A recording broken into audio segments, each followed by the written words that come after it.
The truth about AI in mental health, risks and benefits. Could your next therapist be an AI? And if so, would you even notice the difference? AI chatbots and mental health apps are exploding right now, promising to help with anxiety, depression, and burnout. But can an algorithm really replace a human therapist? Today, we're diving deep into the science, the benefits, and the big risks of AI therapy, and how it compares to traditional human care. Section 1. What exactly is AI therapy? AI therapy usually shows up as chatbots or apps trained on psychology techniques like CBT, cognitive behavioral therapy. They're designed to talk you through stressful thoughts, help you track mood patterns, and even guide you in meditation or journaling. The idea is simple. Instead of waiting 2 weeks for your next therapy session, you could pull out your phone and get support instantly. Sounds futuristic, right? But it's already here. Apps like Wobot, Wyza, and Replika are downloaded by millions of people. Section 2. The benefits of AI therapy. So why are people turning to AI for their mental health? First, accessibility. Therapy can be expensive. An AI app might cost $10 a month compared to hundreds for traditional sessions. Second, availability. You don't need to wait until office hours. AI is awake 24/7. Midnight panic attack.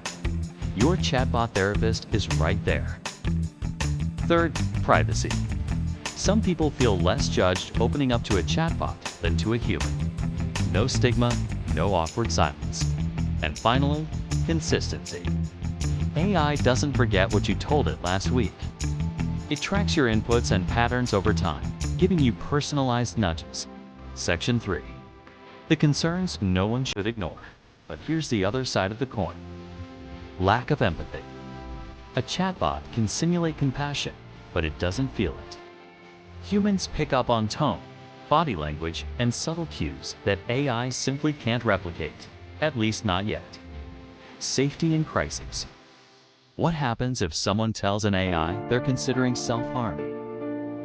A human therapist can intervene, call emergency services, or offer immediate support. AI can only follow scripts. And sometimes, those scripts fail. Privacy and data. Your deepest struggles are being typed into an app. Who owns that data? How secure is it? Could it be sold to advertisers? These are questions every user should ask. And then there's false confidence.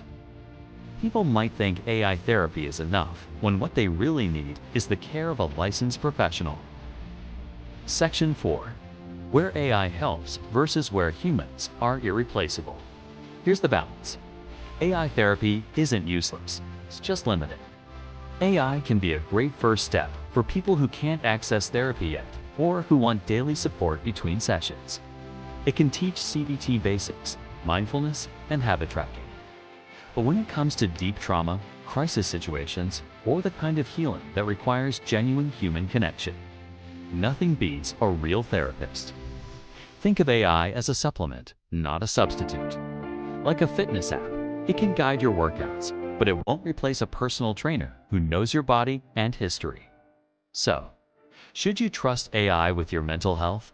The answer is, trust it for support, not salvation. AI therapy can make mental health tools more affordable, accessible, and stigma-free.